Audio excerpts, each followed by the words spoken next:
నీతిమంతులను దేంతో పోల్చాడు? ఖర్జూరపు చెట్టుతో పోల్చాడు. అసలు నీతిమంతుల్ని ఖర్జూరపు చెట్టుతో ఎందుకు పోల్చాడు? నీతి అంటే ఏంటి? 2 అక్షరాలే కనిపిస్తుంది, కానీ నీతికున్న ప్రాముఖ్యత చాలా ప్రసిద్ధమైందండి. ఒకటే, నోవహు ఆ తరములో ఎలా కనిపించాడంట? దేవునికి నీతిమంతుడిగా కనిపించాడంట. దేవుని స్తోత్రం చెప్పండి. మరి ఈ తరములో దేవుడు నిన్ను నన్ను చూస్తున్నప్పుడు ఎలా కనిపించాలని కోరుకుంటున్నాడో? నీతిమంతుడిగా. రెండోది, నీతి మరణం నుండి తెప్పిస్తుందంట. ఎలా తెప్పిస్తుంది? ఒకసారి మీకు కీర్తనలు నీతి గురించి ఎన్ని పదాలు ఉన్నాయి జస్ట్ చిన్న ఇంట్రడక్షన్ ఇచ్చి నేను ముందుకు వెళ్ళిపోతాను. సామెతలు ఒక అధ్యాయంలోనే, ఒక 2-3 అధ్యాయంలోనే మీకు ఎన్ని ఉంటాయో చూడండి. జస్ట్ సామెతలు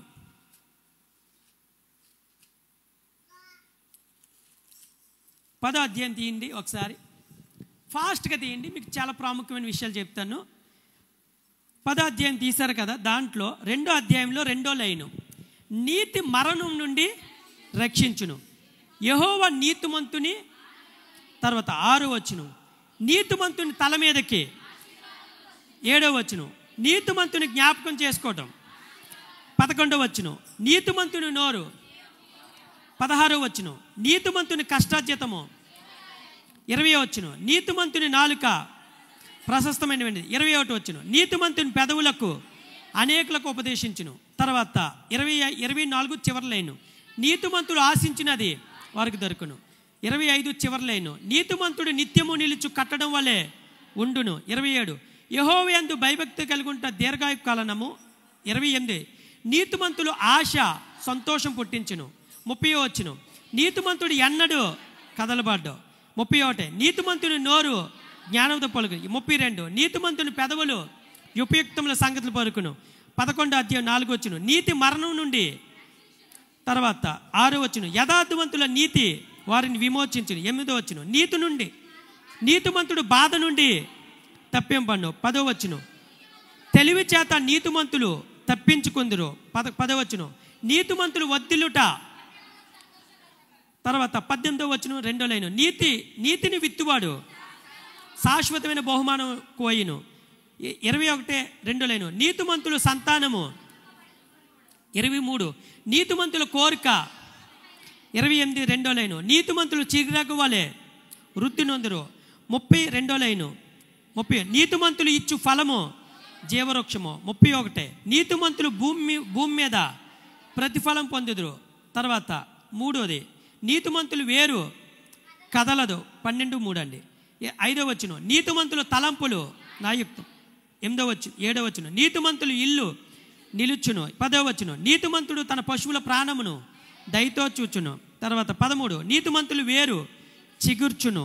దాని కిందలేను, నీతిమంతుడు ఆపదను తప్పించుకోను. ఏమండి, జస్ట్ మీకు ఒక్క నిమిషంలో నీతిమంతు గురించి ఎన్ని వచనాలు చూపించాను? నీతి అంటే అంత విలువైందండి. కానీ ఈరోజు చాలామంది నీతి మాలిన బ్రతుకులు బతుకుతున్నారు. అసలు నీతి అంటేనే విలువ లేకపోయింది. ఎందుకు దేవుడు నీతిమంతులను ఖర్జూరపు వృక్షంతో పోల్చాడో తెలుసా? నీతికి అంత విలువ ఉంది కాబట్టి. ఒక్క నీతి విషయంలో నువ్వు నిజాయితీగా బతికితే నీతిమంతుల కోరిక ఆయనకు ఉత్తమమైందంట. నీతిమంతుడు మరణం నుండి తప్పించబడతాడు. నీతిమంతులు పట్టణమునకే ఆశీర్వాదం. నీతిమంతులు ఆశీర్వదించేది వారికి దొరుకును. నీతిమంతులు వర్ధిల్లుట పట్టణమునకు ఆశీర్వాదం. ఈరోజు నువ్వు నీతిగా బతికితే దేవుడు నిన్ను ఖర్జూర వృక్షం వల్లే చూస్తున్నాడు. ఆమెను చెప్పాలి, చప్పట్లు కొట్టాలి. ఒక తరములో దేవుడు వెతికినప్పుడంట నోవహు అని ఒక నీతిమంతుడు కనిపించడంట. ఆ నీతిమంతుడు దేవుడు చూసినప్పుడు, నోవహు నీ కోసం నీ కుటుంబం కోసం ఏమి కట్టు?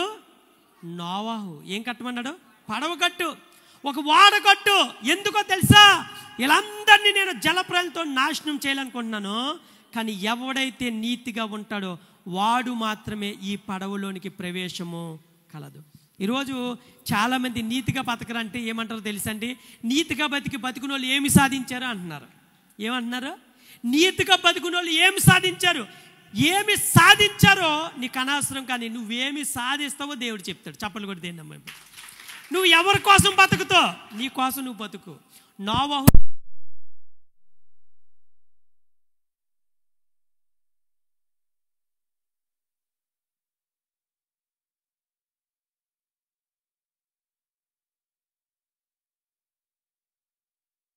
ప్రవేశించగానే వెంటనే ఆ గాడిద మీద వస్తుంటే, ఆ వస్త్రాల మీద నడుచుకుంటూ వెళ్తుంటే ప్రతి ఒక్కరు అంటున్నారు, ఖర్జూరపు మట్టలు పట్టుకుని, ఈతల మట్టలు పట్టుకుని ఏమంటున్నారు? జయము. హల్లెలూయా. ఎప్పుడు జయం వచ్చిందండి? ఎప్పుడు యెరూషలేములో ఆ పదం వచ్చింది? నా లోక రక్షకుడైన యేసుక్రీస్తు అడుగు పెట్టిన తర్వాత. మన బ్రతుకుల్లో లోక రక్షకుడైన యేసుక్రీస్తు అడుగు పెట్టాకే నీ యొక్క కుటుంబ సమస్యల నుంచి, నీ విడుదల నుంచి, నీకున్న ప్రతి విధమైన బంధకాల నుంచి నువ్వు ఎప్పుడు విడుదల పొందుతావు తెలుసా? ఆ లోక రక్షకుడైన వాడు అడుగు పెట్టిన తర్వాత నీ బ్రతుకులో, నా బ్రతుకులో విజయాన్ని చూస్తామే తప్ప అంతవరకు అపజయాన్నే చూస్తాం. అంటే ఖర్జూరపు రెట్టు దేనికి సూచనగా ఉందే? విజయానికి. రెండోది దేనికి సూచనగా ఉందే? సంతోషాన్ని సూచింది. ఎప్పుడు యెరూషలేములో విజయం పలికారు? ఆయన అడుగు పెట్టిన తర్వాత. ఎప్పుడు అడుగు పెట్టిన తర్వాత వాళ్ళ సంతోషం వచ్చింది? ఆయన మాత్రమే అడుగు పెట్టిన తర్వాత. అందుకునే ఖర్జూరపు చెట్టుని నీతిమంతునితో. ఈరోజు నువ్వు నీతిగా ఉంటే ఆయన నిన్ను ఎలా చూడాలనుకుంటున్నాడు? ఖర్జూరపు చెట్టు వల్లే. ఆ నీతిమంతుని ఆశీర్వాదము మన తలల మీదకి ఏమొస్తుంది ప్రియులరా? ఆశీర్వాదం. హల్లెలూయా. రెండోది ప్రియులరా, ఖర్జూరపు చెట్టు ఒకసారి చూపిస్తాను రండి. లేవియకాండం ఒకసారి తీయండి ఫాస్ట్గా. ఖర్జూరపు చెట్టుని రెండు రకాలుగా పోల్చారు. ఒకటేంటంటే సరళ వృక్షం అని కూడా అంటారు. రాసుకోండి. ఖర్జూరపు చెట్టుకున్న కొన్ని పేర్లు. ఒకటే సరళ వృక్షము, రెండోది తామ్ల వృక్షం అని కూడా పిలుస్తారు. తామ్ల వృక్షము చాలా ప్రాముఖ్యమైన విషయం చెప్తాను, రాసుకోండి. ఒకటే ఖర్జూరపు చెట్టుకున్న మరొక కొన్ని పేర్లు. ఒకటే ఏమంటారు? తామ్ల వృక్షము, రెండోది సరళ వృక్షము. వీటికి ఖర్జూరపు చెట్టుకున్న కొన్ని పేర్లు. ఒకటేంటి చెప్పండి? తామ్ల వృక్షము, రెండోది ఏంటి? సరళ వృక్షము, మూడోది ఈత చెట్టు అని కూడా పిలుస్తారు. ఈత చెట్టు అని కూడా పిలుస్తారు. సో ఇంగ్లీష్లో దీన్ని ఫామ్ ట్రీ అంటారు. ఏమంటారు? Form tree. లేవియకాండం 23:40 చదవండి. మొదటి పాయింట్లో ఉన్నాను నేను.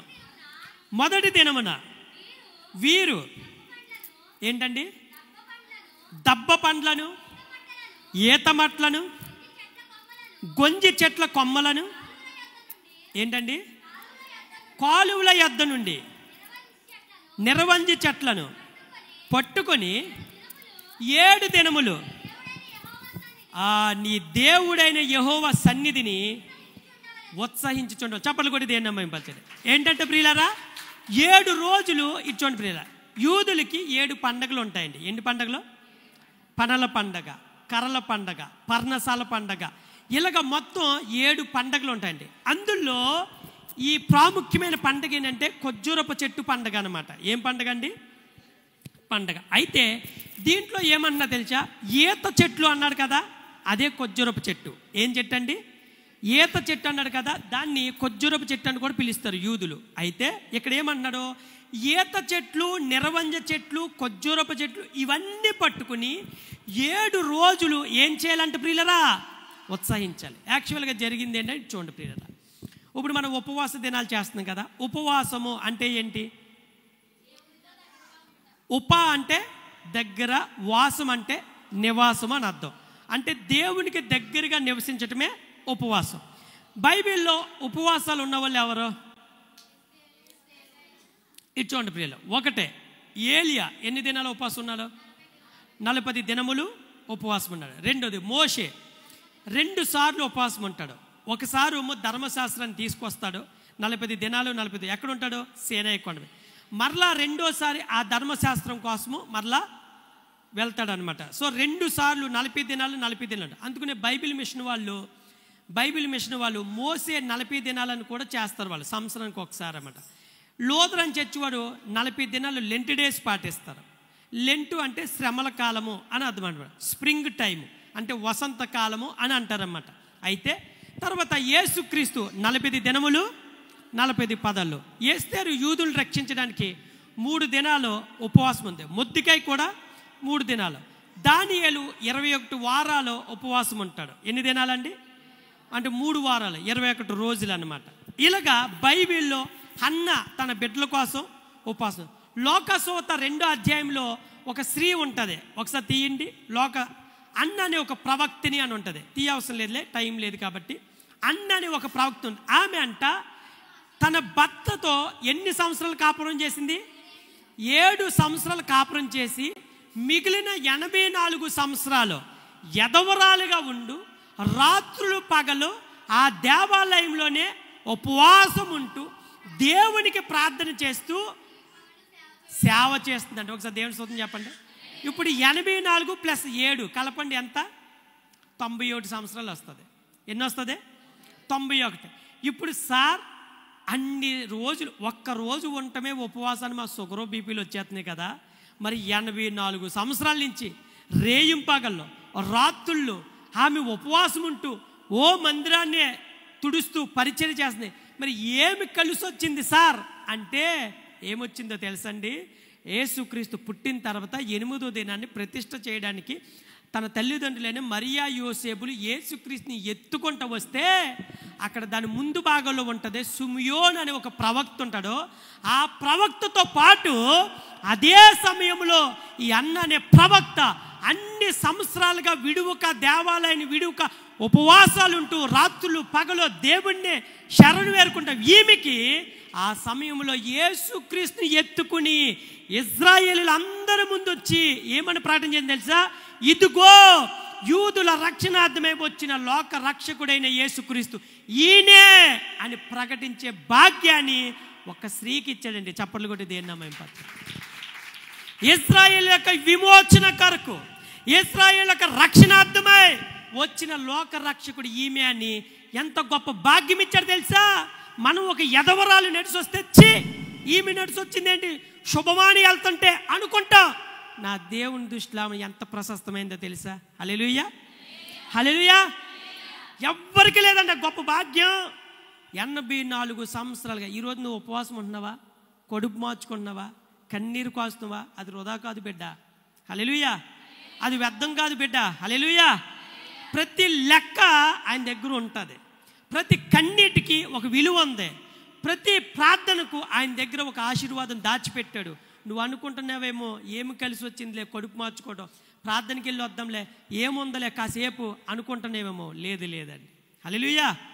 ఈరోజు మీ కుటుంబాలు ఆశీర్వదించబడాలని, మీరు దీవించబడాలని, మీకున్న కుటుంబ సమస్యల నుంచి బయటపడాలని దేవుని దాసులు విజ్ఞాపన చేసి దేవుడు తలపెట్టిన ఆలోచన పూర్వకంగా 3 దినాలు పగలు రాత్రులు ఉపవాసం ఎందుకు పెట్టా తెలుసా? మీ ఆశీర్వాదం కొరకే. హల్లెలూయా. మీ వ్యక్తిగత సమస్యలు తీర్చుకోవడం కోసమే. హల్లెలూయా. మీరు మరింతగా దేవునికి దగ్గర అవ్వాలని ఆశ. హల్లెలూయా. ఆ రోజు 84 సంవత్సరాలుగా రాత్రులు పగలు కన్నీరు కోసం అన్నకే ఎంత పక్క భాగ్యం వచ్చింది తెలుసా? లోక రక్షకుని గురించి ప్రకటన చేసే కృపనిచ్చాడండి. హల్లెలూయా. ఇప్పుడు ఇశ్రాయేలీయులు ప్రియులారా సంవత్సరంలో ఒకసారి ఏం చేయాలో తెలుసండి? కుటుంబాలను విడిచిపెట్టి ఇటువంటి ప్రియులారా మీకు ఒక విషయం చెప్తాను. అంటే లేవే కాండం చాలా టఫ్గా ఉంటుంది. మీకు చిన్న విషయం చెప్తాను. అక్కడ ఉత్సాహించండి సంతోషించండి అన్నాడు కదా 7 దినాలు వాటిని పట్టుకుని. ఎందుకంటే అది ఎప్పుడు చేస్తా తెలుసా? ఇశ్రాయేలీయులు సంవత్సరానికి ఒకసారి యెరూషలేము వెళ్ళి దేవుణ్ణి ఆరాధిస్తారు 3 దినాలు. అయితే సంవత్సరంలో 7 సార్లు వెళ్ళి వాళ్ళు ఆరాధించాలి యెరూషలేములో. అయితే అందులో 3 పండగలకు మాత్రం కుటుంబ సమేతంగా యెరూషలేము వెళ్ళాలి. అందులో ఈ యొక్క 7 దినాల యొక్క పండక్కే కుటుంబాల్లో నుంచి బయటకు వచ్చి సపరేట్గా గుడారాలు వేసుకుని ఆ 7 దినాలు ఉపవాసం ఉండి 7వ దినాన్ని ఉపవాసాన్ని ముగించేటప్పుడు ఖర్జూరపు మట్లో నిరవంజి చెట్లు, ఈత చెట్లు, ఇవన్నీ అంజూరపు చెట్లు పట్టుకుని ఆ యొక్క దేవాలయం చుట్టూ తిరుగుతూ వాళ్ళు జయోత్సవం పాట పాడుతూ కీర్తనలు పాడుతూ ఆరాధించాలి. ఎప్పుడు? 7వ దినాన్ని.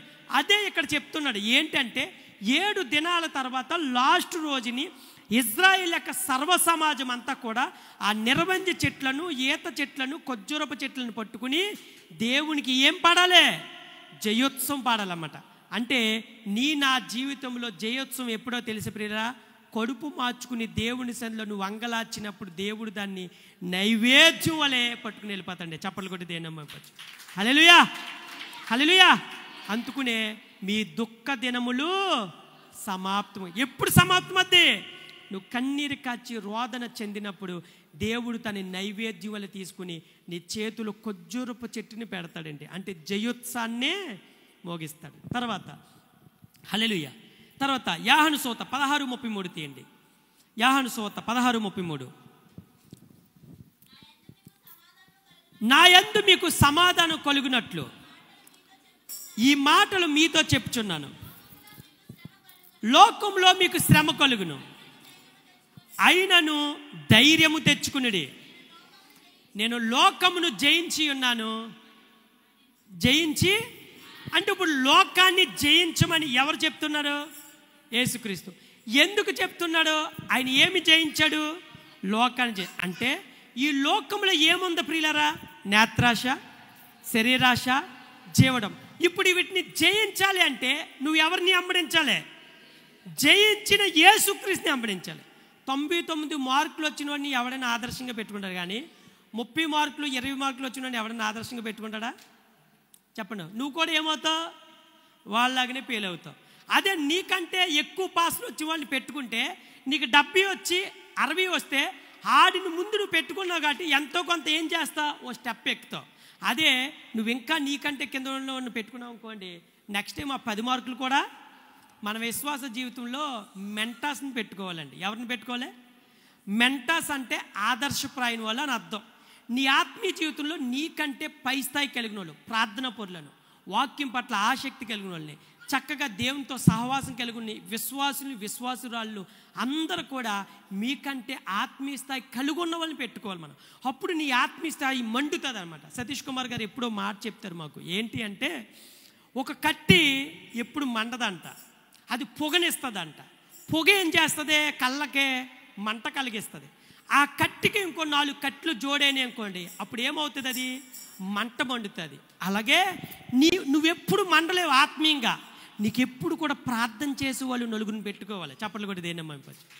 నీతో పాటు నలుగురు మందిరానికి వెళ్ళే వాళ్ళు కూడా పెట్టుకోవాలి. నీతో పాటు ప్రార్థన అంటే పరిగెట్టు వాళ్ళు, వాక్యం అంటే పరిగెట్టు వాళ్ళు, పరిచర్య అంటే పరిగెట్టు వాళ్ళు, నీకంటే బెస్ట్ పర్సన్లు ముందు పెట్టుకున్నప్పుడు నీ ఆత్మీయ జీవితంలో కొజ్జోర రొచ్చు వలే అర్థం. హల్లెలూయా. నీతిమంతులాగా ఉంటావు. హల్లెలూయా. అప్పుడు జయోత్సవం పారుతావు. హల్లెలూయా. అప్పుడు లోకాన్ని నువ్వు సాధిస్తావు. చప్పట్లు కొట్టి దేన్నమ్మా.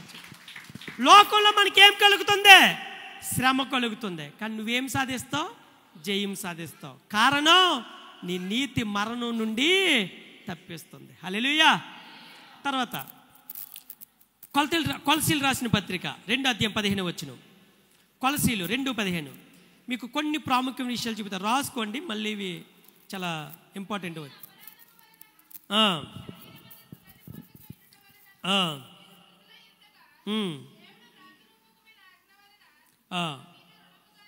ఓకే.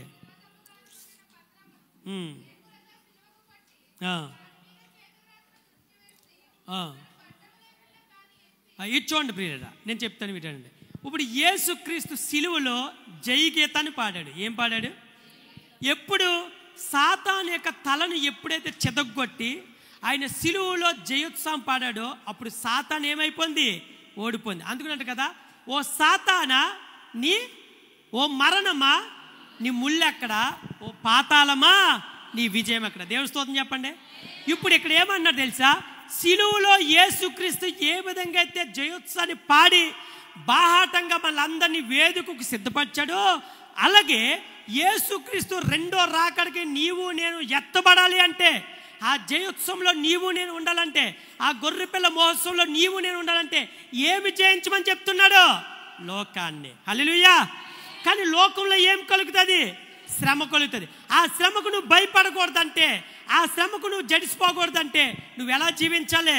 ఖర్జూరపు చెట్టు వల్ల నీతిమంతునిగా జీవించాలి. చప్పట్లు కొట్టి దేన్నమ్మా.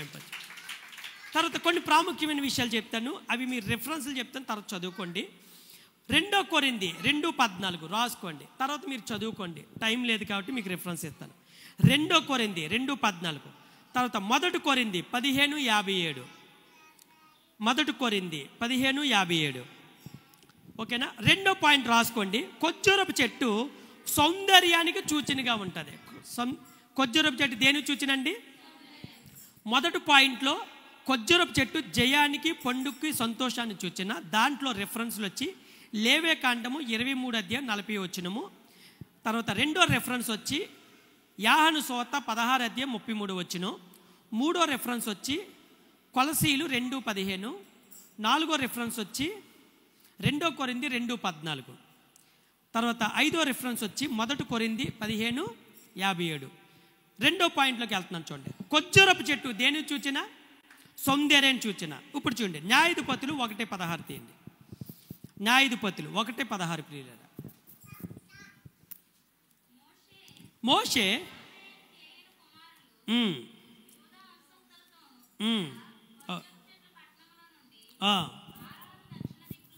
ఆరాను దక్షిణ దిక్కులోను యోధ అరణ్యంకు వెళ్ళి అక్కడ చేరి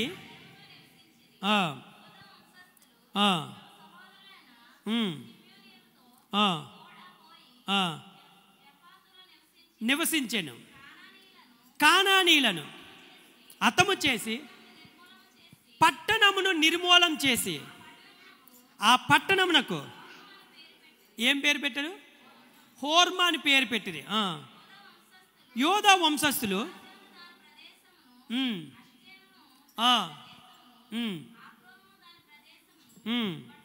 పట్టుకొనిరి. యోధా వంశస్థులకు తోడై ఉన్నందున వారు మన్య దేశమును స్వాధీనపరచుకునిరి. అయితే మైదానమందు నివసించే వారికి ఏంటండి అర్థం కాలే? ఇనుప రథములు ఉన్నందున వారిని వెళ్ళగొట్ట. ఇచ్చోండి ప్రియులరా, ఇంకా అదంతా చదివితే మీకు అక్కడ 70 ఈత చెట్లు అని ఉంటుంది. మీరు కింద చూస్తే ఎన్ని చెట్లు? 70 ఈత చెట్లు. ఏంటంటే ఇజ్రాయేలీలు మొత్తం వాళ్ళందరూ కూడా ఫిలిస్తీన్లు వారి సమూహాన్ని ఓడించి వస్తే అంట, వాళ్ళందరూ ఆకలి కొని వచ్చినప్పుడు 70 నీటి మొగ్గలు అలాగే 70 ఈత చెట్లు వాళ్ళకి కనిపించి ఆహారంగా మార్చబడ్డాయి. ఎప్పుడు ఆహారంగా మార్చబడ్డాయి? విజయాన్ని చూసిన తర్వాత. ఎప్పుడండి? విజయాన్ని చూసిన తర్వాత. అబ్రాహాము తన శత్రువులైన వారిని జయించి వచ్చినప్పుడు షాలేము రాజు ఎదురుపడ్డాడు. ఎప్పుడు ఎదురుపడ్డాడు? జయించిన తర్వాత. దేవుని స్తోత్రం చెప్పండి. మీకు చెప్పనా, మన ఆత్మీయ జీవితంలో దేవుడు విజయాన్ని ఎప్పుడు ఇవ్వడండి. ఎప్పుడో తెలుసా? శ్రమ పెడతాడు. కానీ ఆ శ్రమకి ఏం పెడతాడో తెలుసా? నీకు ఓర్పుని ఇస్తాను అంటాడు. దేవుని స్తోత్రం చెప్పండి. శ్రమ పెడతాడో ఆ శ్రమ తగ్గట్టుగా నీకు నిరీక్షణ ఇస్తాడు, ఓర్పుని ఇస్తాడు. మన ఆత్మీయ జీవితంలో సౌందర్యవంతులుగా ఎప్పుడు మారుతాం తెలుసా? నలిగినప్పుడే. ఇప్పుడు ఇది గోల్డ్ ఉంది కదా, ఈ గోల్డ్ మనం పెట్టుకుని ముందు దీన్ని ఎక్కడేస్తారు?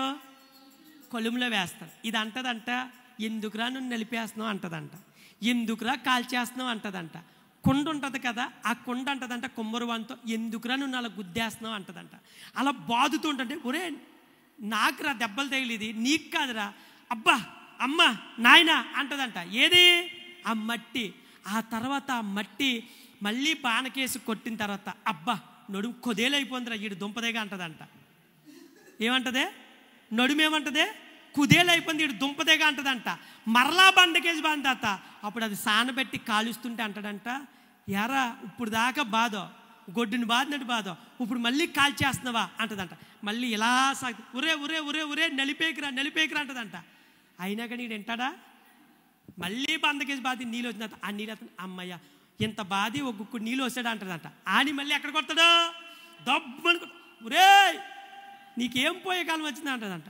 ఆ తర్వాత అది ఏంటంత అలాగ సాన ఇలా తిప్పి ఇలా రూపు ఇలా వచ్చిందట. మధ్యలో అది ఏమవుతుంది? అనుకున్న షేపు రాక మళ్ళీ ఏం చేస్తాడు? మళ్ళీ బండకేసి పడితే చచ్చిపోయింది దేవుడు అంటదంట.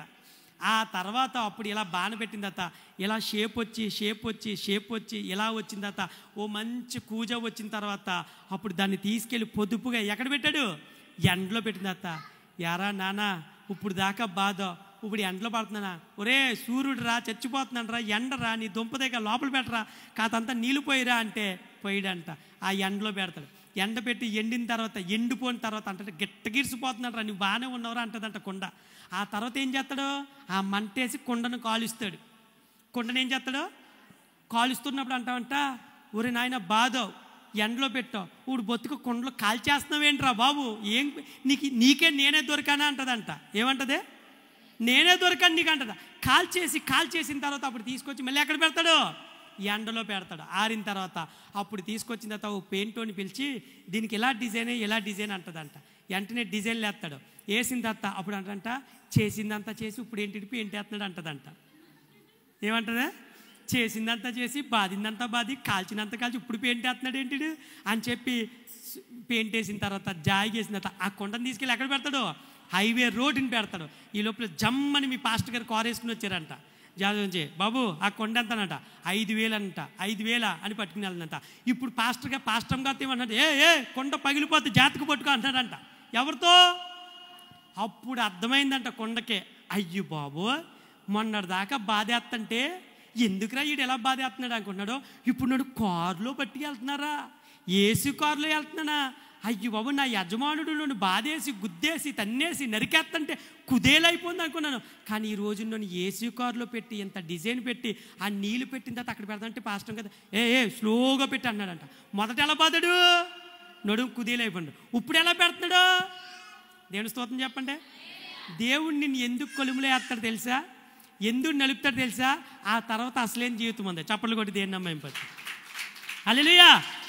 దేవుడు నిన్ను ఎందుకు ఆకలి కొండ నడిపిస్తాడు తెలుసా? ఒక మంచి ఓడి ఉండే. ఎప్పుడు నిన్ను నిందలు కొండ ఎందుకు నడిపిస్తాడు తెలుసా? ఓ మంచి జీవితం ఒకటి ఉంది. ఎప్పుడు అవమానాలు కొండ ఎందుకు నడిపిస్తాడు తెలుసా? ఓ భవిష్యత్తు ఉంది. హల్లెలూయా. ఈరోజు ఇశ్రాయేలులు ఎప్పుడు సౌందర్యవంతులుగా మారారు తెలుసా? మన ఆత్మీయ జీవితంలో ఫెయిర్ అండ్ లవ్లీ రాసుకుంటే సౌందర్యం రాదండి. పాండ్స్ పౌడర్ రాసుకుంటే సౌందర్యం. అందుకనే అందము మోసకరము సౌందర్యము. యోబు అన్నాడు, నువ్వు నన్ను శోధించే కొలది నేను సువర్ణంగా మారేదిని. హల్లెలూయా. యోసేపు 13 సంవత్సరాలు నలిగిపోయాడు, ఆ తర్వాత ప్రధానమంత్రి అయ్యాడు. యాకోబు 21 సంవత్సరాలు బానిస అయిపోయాడు, ఆ తర్వాత గొప్ప తండ్రి అయిపోయాడు. మోషే 40 సంవత్సరాలు గొర్రెలు కాసుకుని ఎండా కొండలో తిరిగిన తర్వాత గొప్ప నాయకుడు అయిపోయాడు. దావీదు అందరికీ దూరం అయిపోయి కొండల గుట్లంట గొర్రెల్ని మేకలు మేపుతుంటే ఆ తర్వాత సింహాసనం ఎక్కించాడు. మీ ఆత్మీయ జీవితంలో గుర్తుపెట్టుకుని బైబిల్లో ఎవరినైనా చూడండి, దేవుడు నిలిపిన తర్వాతే సింహాసనం ఎక్కించాడు. హల్లెలూయా. ఆమె మన లోకరక్షకుడైన యేసుక్రీస్తు కూడా ఈ లోకంలో నిందలో అవమానం పడిన తర్వాతే మనకేమిచ్చాడు? జయోత్సవమైన విజయం ఇచ్చాడు. చప్పట్లు కూడా దేని నమ్మైపోతుంది. హల్లెలూయా. కాబట్టి నువ్వెప్పుడు ఆత్మీయ జీవితంలో సౌందర్యంగా మాత్రమంటే శ్రమల అనుభవం గుండా వెళ్ళిన తర్వాత మాత్రమే నువ్వు సౌందర్యవంతుగా నీ ఆత్మీయ జీవితంలో ఎదుగుతావు. మూడోది రాసుకోండి, ఖర్జూరపు చెట్టు తిన్నగా పెరుగుతుందండి. ఎలా పెరుగుతుంది? మొదటి పాయింట్ చెప్పండి. ఖర్జూరపు చెట్టు ఎలాగుంటుందని చెప్పండి. దేనికి సూచన? విజయానికి, ఆనందానికి, సంతోషానికి సూచన. రెండోది ఖర్జూరపు చెట్టు దేనికి సూచనగా ఉంది? సౌందర్యాన్ని సూచన. మూడోది ఖర్జూరపు చెట్టు తిన్నగా పెరుగుతుంది. ఎలా పెరుగుతుంది? పరమగీతంలో 7:7 వచ్చింది. పరమగీతంలో 7:7 వచ్చింది.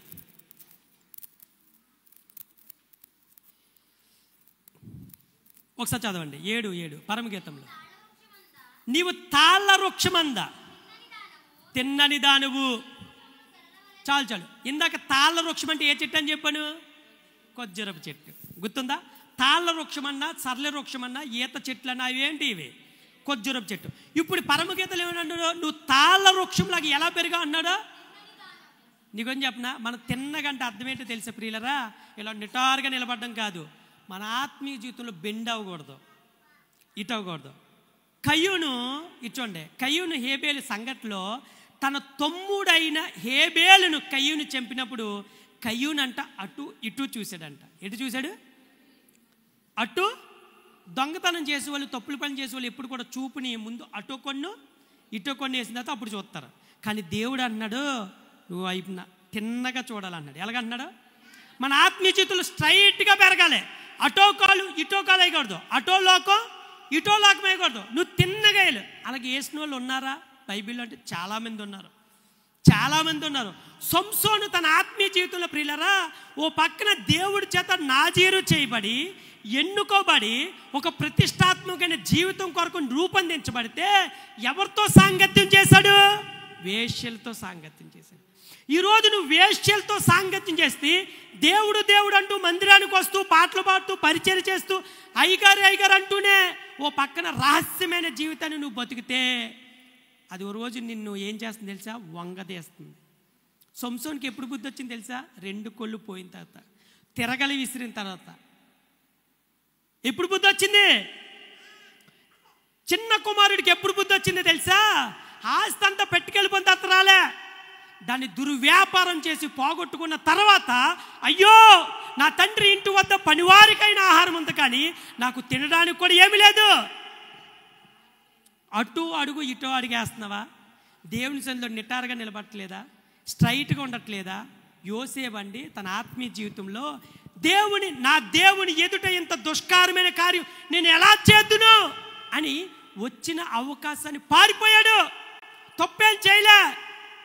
కానీ ఈరోజు మన ఆత్మీయ జీవితంలో ఎలాగుందో తెలిసే ప్రియులరా, భక్తిగా ఉన్నంతసేపు భక్తిగా, అది చల్లారిపోయిన తర్వాత మళ్ళీ మీకు ఒక విషయం చెప్తున్నా. మొన్న నేను 50 రోజులు ఉపవాసం ఉన్నానండి. మొన్న 25 ముగిసినాయి.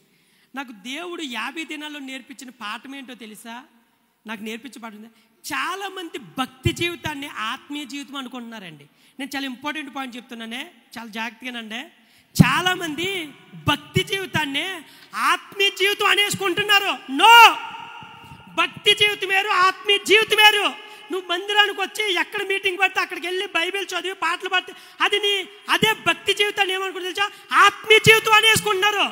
అసలు భక్తి జీవితం వేరు, ఆత్మీయ జీవితం మరో లెవెల్, అది నెక్స్ట్ లెవెల్. అది చాలామంది భక్తి జీవితాన్ని కొనసాగిస్తూ ఆత్మీయ జీవితాన్ని మురిసిపోతున్నారు, ఆ ముసుగులో ఉన్నారు. దేవుడు నేను రోజు ఆ 50 దినాల్లో అందులో 38వ రోజు అనుకుంటా, నాకు సరిగ్గా గుర్తులేదు, పడుకున్నాను, ఇంకా లేవలేదు నేను. దేవుడు నాతో నిద్ర మీద మంచం మీద వండుకొని యోబు గ్రంథాన్ని మాట్లాడుతున్నాడు. హల్లెలూయా. యోబు గ్రంథం గురించి వివరిస్తాడు. ఒరే నా బిడ్డ, చాలా మంది భక్తి జీవితాన్ని ఆత్మీయ జీవితం అనుకుంటున్నారు. కాదు, భక్తి జీవితం వేరు, ఆత్మీయ జీవితం వేరు. ఈరోజు చాలా మంది క్రైస్తవ సమాజాల్లో భక్తి జీవితాన్ని గడుపుతా మేము చాలా ఆత్మీయులుగా ఫీల్ అయిపోతున్నారు. భక్తి జీవితం వేరు, ఆత్మీయ జీవితం వేరు. ఈరోజు చాలా మంది భక్తి జీవితంలోని ముసుగులో ఉంటూ మేము క్రైస్తవులమే, మేమే భక్తి పరులమే, మేము ప్రార్థన పరులమే అనుకునే మాయ వేషంలో నామకార్థ క్రైస్తవు బతుకుతూ సమాజంలో, సంఘంలో చలామణి అయిపోతున్నారు. భక్తి జీవితం వేరు, ఆత్మీయ స్థితి. నీ భక్తి జీవితం ఆత్మీయ స్థాయికి రీచ్ అవ్వాలి. కానీ ఈరోజు చాలా మంది భక్తి జీవితంలో బతుకుతూ ఆత్మీయులు అనుకుంటున్నారు. No, there is the difference between holiness and God vision. అది వేరు, ఇది వేరండి. కానీ చాలామంది ఈరోజు భక్తి జీవితాన్ని బతుకుతూ ఆత్మీయులు అనుకుంటున్నారు. నీకు ఇంకా ఆత్మీయ స్థాయి రాలే. కానీ చాలామంది భక్తి పరులుగా ఉంటున్నారు. నీది ఇంకా అక్కడే ఉంది. కానీ ఎలా చలమని అవుతున్నావు? నువ్వు ఆత్మీయుడు అనుకుంటున్నావు. ఆత్మీయ స్థాయి ఏ స్థాయి ఉంటుందో తెలుసా? యోబు ముందు యథార్థవంతుడు, నీతిమంతుడు, చెడుతను అది భక్తి జీవితం. సాతాను వచ్చి తన శరీరాన్ని ముట్టి ఆస్తంతా పోగొట్టి వెళ్ళిపోయినప్పుడు తన భక్తి, అప్పుడు ఆత్మీయ స్థితి పరామంది. చప్పట్లు కూడా ఇదేనవచ్చు. తన నోటి మాట ద్వారా కూడా పాపము చేయలే. శత్రుక మేషకు అభ్యర్థుకోళ్ళు వీణ సిప్పని వాయిస్తున్నప్పుడు ఆ ప్రతి మొక్కమంటే మొక్కలే. అప్పుడు వరకు వాళ్ళు భక్తి జీవితం కొనసాగించారు. కానీ అగ్నిగుండానికి వెళ్ళిపోతానన్నా వెళ్ళిపోతాకు సిద్ధపడ్డారే, అదే ఆత్మీయ జీవితం. కానీ చాలామంది ఈ రోజున క్రైస్తవ సమాజాల్లో ఏమంటున్నా తెలుసా? భక్తి జీవితాన్ని కొనసాగిస్తూనే విశ్వాసులు చాలామంది ఆత్మీయులు అనుకుంటున్నారు. అది నా దేవుడికి నచ్చట్లే. తిన్నగా ఉండట్లేదు ఈ మధ్యనండి, తిన్నగా ఉండట్లే. చాలామంది తిన్నగా ఉండమనుకుంటున్నారు. కానీ సమయం కుదిరిన ప్రతిసారి అటు అడుగు ఇటు అడిగేస్తున్నారు. ఎవరు చూడట్లేదు అనుకుంటున్నారు. నేను చేసేది ఎవరు కళ్ళకప్పట్లేదులే అనుకుంటున్నారు. పర్లేదులే, మేకప్ చేసేస్తున్నానులే, ఎక్కడ వేసిన గొంగలి పర్లేదులే, ఎక్కడ పెడితే అక్కడ కవర్ చేసేస్తున్నానులే అనుకుంటున్నావు. ప్రతిదీ దేవుడు చూస్తున్నాడు. కయ్యూనుతో అన్నాడు కదా, కయ్యూను నీ తమ్ముడైన ఏబేలు ఎక్కడా? ఇదే ప్రశ్న దేవుడు నిన్ను అడుగుతున్నాడు. నువ్వెక్కడెక్కడ తిరుగుతున్నావో, ఏమేం చేస్తున్నావో, ఎవరితో మాట్లాడుతున్నావో, ఎక్కడెక్కడ ఏమేమి జరిగిస్తున్నావో, గాడ్ విల్ ఎవ్రీథింగ్. ఓ రోజు దేవుడు నిన్ను లెక్క అడగబోతున్నాడు. జాగ్రత్త. నువ్వు అనుకుంటున్నావేమో ప్రతిదీ సాగిపోతుందిలే, ఇప్పుడు బాగానే ఉందిలే అనుకో. బాగానే ఉంటుంది, ఏమి చూడ్డు. అందుకునే అంటాడు ప్రసంగిలో. ఏమంటాడు తెలుసా? దుర్దినములు రాకమునిపే వీటి యందు నాకు ఇప్పుడు సంతోషం లేదని చెప్పు దినములు రాకమునిపే నీ సృష్టికర్తని యెహోవాను స్మరణకు తెచ్చుకో. దుర్దినాలు ఒకటి ఉన్నాయి, బ్యాడ్ డేస్ ఒకటి ఉన్నాయి.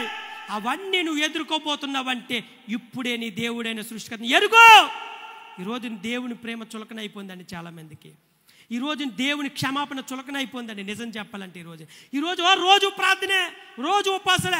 ఏముందిలే పాస్టర్ గారికి పని ఏముందిలే. వాళ్ళకేముందులే.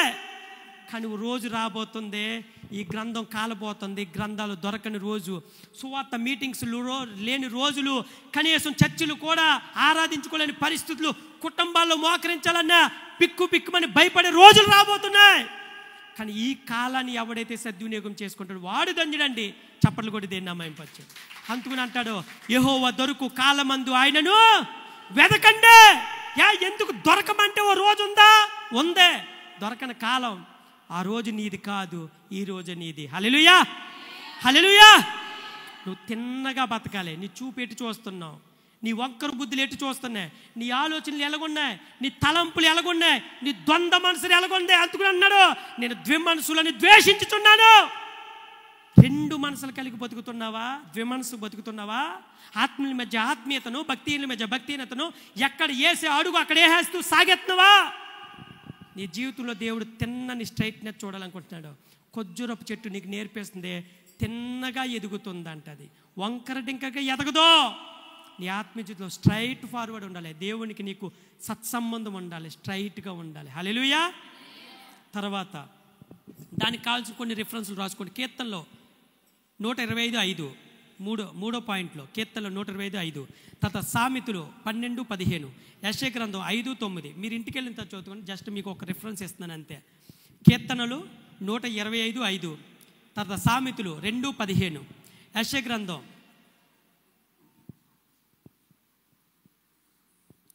59 మొత్తం చదువు. 59 అధ్యాయం మొత్తం చదవండి. 4వది ఖర్జూరపు చెట్టు దేనికి గుర్తు అన్నాను? నీతికి గుర్తు. మొదటిది ఏం చెప్పాలి? ఒకటే, ఖర్జూరపు చెట్టు దేనికి? విజయానికి, పండుగకు, సంతోషాన్ని సూచన. రెండోది, ఖర్జూరపు చెట్టు దేనికి సూచనగా ఉంది? సౌందర్యానికి, ఆత్మీయ సౌందర్యం సూచనగా ఉంది. మూడోది, ఖర్జూరపు చెట్టు తిన్నగా పెరుగుతుంది. 4వది, ఖర్జూరపు చెట్టు దేనికి గుర్తు? నీతికి. అందరు చెప్పాలి, దేనికి? నీతికి. నీతిని ఇంగ్లీష్లో రైచియస్నెస్ అంటారు. ఏమంటారు? రైచియస్నెస్ అంటారు. ఇవి చూడండి ప్రియులరా, నా సేవకుడైన యోబుని నీవు చూచితివా అన్నాడా లేదా? ఏమన్నాడు? నా సేవకుడైన యోబుని నీవు చూచితే. ఇటు చూడండి, యోబుకి సాతానికి దేవునికి ఏం జరుగుతుందో తెలియదు. మళ్ళీ చెప్తున్నాను, సాతానికి దేవునికి మధ్య జరుగుతున్న యుద్ధంలో యోబుకి ఒక్క పాయింట్ కూడా జరిగదు. ఏది? దేవునికి సాతానికి మధ్య జరుగుతుందని.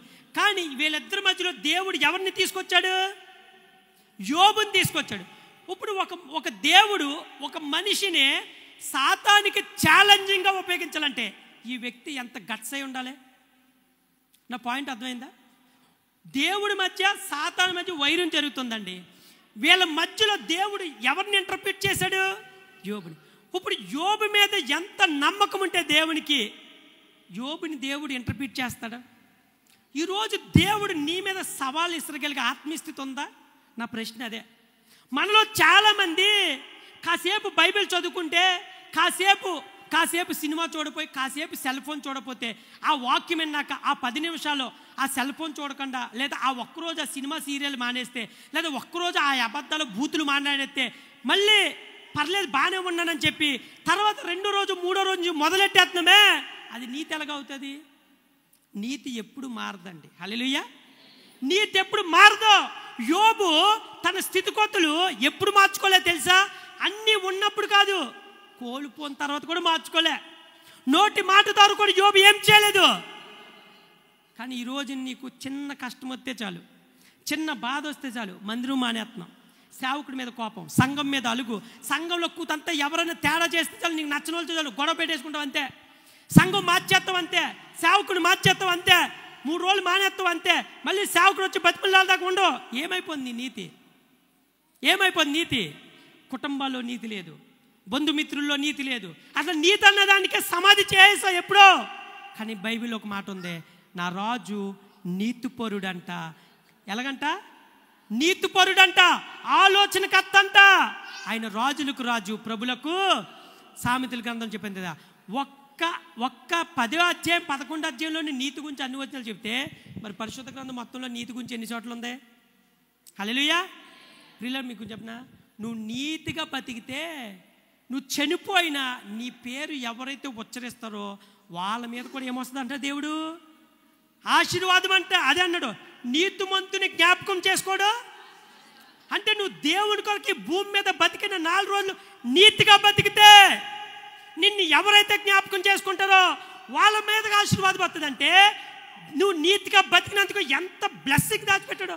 ఆశీర్వదించారా? అసలు మనల్ని ఎవరు జ్ఞాపకం చేసుకుంటాండి? నా తలకాయ నిజం లెక్క పెట్టుకోవాలంటే. కానీ దేవుడు ఏమన్నా తెలుసా? ఒరే బిడ్డ, నువ్వు నా కోసం నీతిగా బతికితే నిన్ను ఎవడైనా జ్ఞాపకం చేసుకుంటూ వాడు తల మీదకి ఆశీర్వాదం ఎత్తాడంట. చప్పట్లు కొట్టి దేవుడు మహిమపడుతుందబ్బా. చార్లీ క్రిక్ 31 సంవత్సరాలు బతికాడు. చార్లీ క్రిక్ అంటే అమెరికా వ్యక్తి ఆయన. మొన్న ఆయన్ని గన్ను పెట్టి ఇక్కడ కాల్ చేశారు. 31 సంవత్సరాలు బతికాడు. తన భార్య పేరు ఎరికా క్రిక్. ఓ పాప, ఓ బాబు, ఎందుకు చంపేశారు సార్ అంటే అమెరికాలో నీతి రావాలని పోరాడాడు. 31 సంవత్సరాల యంగ్స్టార్. 27 సంవత్సరాలు పోయి 18 సంవత్సరాలు బాప్తిసం తీసుకున్నాడు. 19వ సంవత్సరం నుంచి నాయకత్వ లక్షణాలు చేపట్టాడు. జస్ట్ 31 ఇయర్స్కి వచ్చినాక తన జీవితాన్ని ప్రభుకి అప్పగించాడు. ఏంటి అతను చేసిందంటే అమెరికాలో నీతిగా బతకాలని బోధించాడు. అందుకుని చంపేశాడు. నువ్వు నీతిగా బతికితే చంపేస్తారు. నువ్వు నీతిగా బతికితే నిందలేస్తారు. కానీ ఆ నీతికి తగిన బతుకు ఓ రోజు జీవ కిరీటం ఉంది. హల్లెలూయా.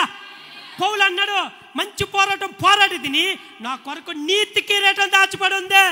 నువ్వు పోరాడుతున్న ఈ పోరాటంలో నీకు ఒక నీతి కిరీటం దాచిపడి ఉంది. హల్లెలూయా. అమెరికాలో ఎల్జీపీటీని ఆత్మొందించాలనుకున్నాడు. ఎల్జీపీటీ అంటే ఏంటి? పురుషులు పెళ్లి చేసుకోవడం, స్త్రీలు పెళ్లి చేసుకోవడం. ఇది తప్పని ఖండించాడు చార్లీ క్రిక్. గేజ్ని తొలగించాలనుకున్నాడు. అంటే ఏంటి? పురుషులు స్త్రీలుగా మారిపోవడం, స్త్రీలు పురుషులుగా మారిపోవడం. మీకు ఏం చెప్పనా, ఈ ప్యాంటు ఇది ఉంది కదండి, ఒకవేళ ఎవరైనా కిందకి కట్టారనుకోండి బటక్స్ కనిపించేదాకా. బటక్స్ అంటే ఇంగ్లీష్లో బటక్స్ అంటారు, తెలుగులో పిరుదులు అంటారు అన్నమాట. బటక్స్ కిందకి కట్టారనుకోండి వాడు హోమోసెక్సువాలిటీ అని అర్థం అమెరికాలో. ఈ ప్యాంట్ని ఇప్పుడు నాలా కడితే పర్లే, ఇక్కడ దాకా కట్టాడు అనుకోండి, ఆడు నడుచుకుంటూ వెళ్తున్నాడు అనుకోండి, ఆడు ఇస్తున్న సిగ్నిఫికెన్స్ ఏం తెలుసా? I am homosexuality, everybody is there, come with me అని అర్థం. అంటే ఏంటి? నేను హోమోసెక్సువాలిటీ, నాతో పాటు ఎవడైనా వస్తాడని. ఈ ప్యాంట్ ఇక్కడి నుంచి ఇక్కడ దాకా ఉందనుకోండి, ఆడేంటో తెలుసా? అదే హోమోసెక్సువాలిటీ అంటే పురుషులు మామూలుగా స్త్రీలు పురుషులు సంసారం చేయాలి. కానీ ఏం చేస్తారు? పురుషులతో వీడు ఇక్కడ దాకా చిరుగుపని ప్యాంట్ వేసుకున్నాడు అనుకో, వాడు సొలింగ సంపర్కి అని అర్థం. బైబిల్లో సొలింగ సంపర్కిని ఎంకరేజ్ చేశాడు దేవుడు. అతి ఘోరమైన పాపం. మీరు గూగుల్లో ఎల్ లెఫ్ట్ అని కొట్టారనుకోండి, దానికి సంబంధించిన డేటా అంతా వస్తుంది. అలాంటి దానిని అంతమొందించిన చార్లీ క్రిక్ని రాబిన్ టైలర్స్ అనే ఒక దుండగుడు గన్న పెట్టి కాల్ చేశాడు. అంతే 200 అడుగుల డిస్టెన్స్లో. చూసారా? నీతి కొరకు బతికాడు. ఆ నీతి కొరకు సార్ ఏమి సాధించాడు అంటే మన అక్టోబర్ 14వ తారీఖుని చార్లీ క్రిక్ బర్త్డే. ట్రంప్ ఏం చేశాడో తెలుసండి? 10 లక్షల మంది స్టేడియంలో లాస్ ఏంజల్ అని ఒక గొప్ప పట్టణానికి చార్లీ క్రిక్ ఇంటర్నేషనల్ హైవే అని పేరు పెట్టాడండి. చప్పలు కొట్టి దేనా పచ్చి. హల్లెలూయా. నీతిమంతుని జ్ఞాపకం చేసుకుంటుంది. ఆడు చంపేశాడు. ప్రపంచం ఈ రోజుని ప్రతి హైవే మీద వెళ్ళేవాడు ఎవరు బోర్డు చూస్తున్నాడో? Charlie Crick international highway. అదొక్కటే కాదు, చార్లీ క్రిక్ అక్టోబర్ 14 బర్త్డే. ప్రతి సంవత్సరంలో చార్లీ క్రిక్ డే ప్రతి అక్టోబర్ తారీఖుని, అంటే ప్రతి సంవత్సరం వచ్చే అక్టోబర్ 14 తారీఖుని ఏంటో తెలుసా? Charlie Crick international day. చప్పట్లు కొట్టి దేవుని పంపించు. ఈరోజు నువ్వు నీతిగా బతకాలని దేవుడి ఆశ. నీతిగా బతికిన యోసేపు జైలు పాలు అయ్యడమో, ఓ సంవత్సరంలో మళ్ళీ సింహాసనం ఎక్కాడు. నీతిగా బతికిన దావీదు సౌలు చేత తరం పడ్డడమో, ఇజ్రాయేల్కు మహారాజు అయ్యాడు. నీతిగా బతికిన మోషే అడవులు పాలు అయ్యాడమో, కానీ ఓ రోజుని న్యాయాధిపతి అయిపోయాడు.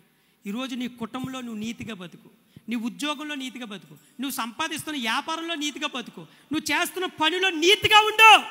కడుపు మార్చుకున్న పర్లే, నిందల వదిలేసుకోవాలా? ఒకసారి వదిలేసుకో. కానీ ఆ నీతిని పోగొట్టుకుంటే రేపు పొద్దున్న దాచిపెట్టిన ప్రతి ఆశీర్వాదం నీకు శాపంగా మారుతుంది. అదే నువ్వు నీతిగా మారితే ప్రతి ఆశీర్వాదం నీ వెంటపడి మరి 31 సంవత్సరాలు బతికాడు చార్లీ క్రిక్. కానీ ప్రపంచానికి ఒక స్టేట్మెంట్ ఇచ్చి వెళ్ళిపోయాడు, బతికితే నాలాగా బతకండి రా దేవుని కొరకు. ఆమేన్. హల్లెలూయా. ఒక యవనస్తుడండి అమెరికాలో ఎంత విచ్చలవిడిగా తరగాలో అంత విచ్చలవిడిగా. అమెరికాలో ఇంకో వ్యక్తి ఉన్నాడు. ఎవరు? చెప్పండి. పాప్ సింగర్కి మంచి రాక్ స్టార్కి మంచి పేరు తెచ్చి చనిపోయాడు కదా 50 సంవత్సరాలకు నిండకండి. ఎవరు? Michael Jackson. 150 సంవత్సరాలు బ్రతకాలని ఆశ అంటే అతందే. కానీ ఎన్ని సంవత్సరాలు బతికాడు? జస్ట్ 49 సంవత్సరాలు బతికి 50 సంవత్సరాలు అడుగుపెట్టి లోపల చనిపోయాడు. ఆయన ఫాలో అయిన జస్టిన్ బీబర్, మీరు యూట్యూబ్లో కొట్టండి జస్టిన్ బీబర్ అని. ఈరోజుని అద్భుతమైన, ఒకప్పుడు భయంకరమైన, అతను జుట్టు ఏలంపాట ఎడితే 14 కోట్లు వచ్చిందంట. జుట్టు అమ్మాయిలు బేవచ్చం. ఒక అమ్మాయి లవ్ చేస్తుంటే దాదాపు 15 లక్షల ఈమెయిల్స్ వచ్చినాయంట. ఆ జస్టిన్ బీబర్ నావాడు అబ్బాయి మీద ఎంటపడుతున్నా చంపేస్తానని ఈ అమ్మాయికి. కానీ ఈ రోజుని జస్టిన్ బీబర్ చాలా తప్పులు చేశాడు. దేవుని కొరకు నీతిగా బతకడం అని ఇన్స్టాగ్రామ్లో పోస్ట్ పెట్టాడు 2 సంవత్సరాల తర్వాత. ఈరోజు ఒక మంచి, ఎవరో బిల్లీ గ్రాహం గారు చర్చిలోనే ఒక మంచి క్వైట్ టీమ్గా ఉన్నాడండి. చప్పట్లు కొట్టి దేని అమ్మాయి పట్ల నీతి. అప్పుడు దాకా జస్టిన్ బీబర్కి వచ్చిన గుర్తింపు ఒకటే, నా దేవుని కొరకు జస్టిన్ బీబర్ నిలబడినప్పుడు వచ్చిన గుర్తింపు ఒకటే. ఇప్పుడు నాకు నెమ్మది ఉందని చెప్పాడండి. ఎప్పుడు నెమ్మది ఉందే? కోట్ల ఆస్తి 18, 17, 19, 12 సంవత్సరాల లోపలనే కోట్ల ఆస్తి రుచి చూచిన వాడు జస్టిన్ బీబర్. కానీ వాటన్నిటినీ విడిచిపెట్టి ఇప్పుడు దేవుని కొరకు బతుకుతూ ఉన్నప్పుడు ఇప్పుడు నాకు హృదయంలో సమాధానం ఉంది. నా చుట్టూ కొన్ని లక్షల మంది ఉన్నప్పుడు, వాళ్ళ ముందు నేను డ్యాన్స్ చేస్తున్నప్పుడు, అందరూ నా వెగసపడి పడుతుంటే, లోపలికి వెళ్ళి పడుకుంటే ఏదో తెలియని లోన్లీనెస్ ఉన్నదే. కానీ ఈరోజు అవన్నీ పక్కన పెట్టి దేవుని మందిరంకి వచ్చి ఒక పాట పాడితే చాలు నాకు ప్రశాంతంగా నిద్ర పడుతుంది అన్నాడంట. హల్లెలూయా. నీతి నిన్ను బతికేస్తుందండి. ఈరోజు నువ్వు కొజ్జరపు చెట్టు నీకు పాట నేర్పిస్తుంది. నీతిగా బతుకుతావా? నా దేవుని కొరకు అంటుంది. హల్లెలూయా. నీతిగా నిటారుగా ఎదుగుతావా? హల్లెలూయా. సౌందర్యవంతురాలుగా నీతిమంతుడు క్రీస్తు రాబోతున్నాడండి. వధువు సంగమై ఎత్తుకెళ్ళబోతున్నాడు. ఆ సమయంలో దేవుడు నిన్ను డాగైనా మచ్చైనా కలంకం లేని దగ్గర చూడాలనుకుంటున్నాడు. హల్లెలూయా. ఈరోజు ఆత్మీయ సౌందర్యం నీలో కనబడితే జయోత్సవము జయనాదము నీదే. తర్వాత 5వది కొజ్జరపు చెట్టు దేవుని చేత ఆశీర్వదించబడింది. కొజ్జరపు చెట్టు దేని చేత అండి? సామెతలు, కీర్తనలు 92:12 ఇందా చదివారు కదా. అలాగే హెజ్కేలు గ్రంథం 40:16 5వ పాయింట్లో చెప్తున్నాను. కొజ్జరపు చెట్టు దేవుని చేత ఆశీర్వదించబడింది. కీర్తనలు 92:12 రాసుకోండి. అయితే హెజ్కేలు గ్రంథం 40:16 గుమ్మములకును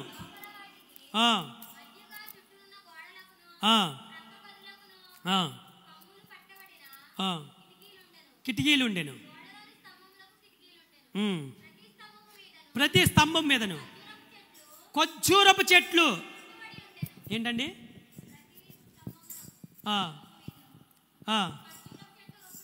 రూపాయి ఇచ్చోండి ప్రియులారా. అంటే దేవాలయం కట్టిన తర్వాత ప్రతి గోడకు ప్రతి దానికి సొలొమోను దేంతో బంగారంతో చేయించాడండి? ఖర్జూరపు చెట్లు పెట్టాడు. ఎందుకు తెలుసా? ఖర్జూరపు చెట్టు ఆశీర్వాదానికి, నీవు నేను ఆశీర్వాదంగా మారాలని దేవుడి ఆలోచన. హల్లెలూయా. తర్వాత ఫాస్ట్గా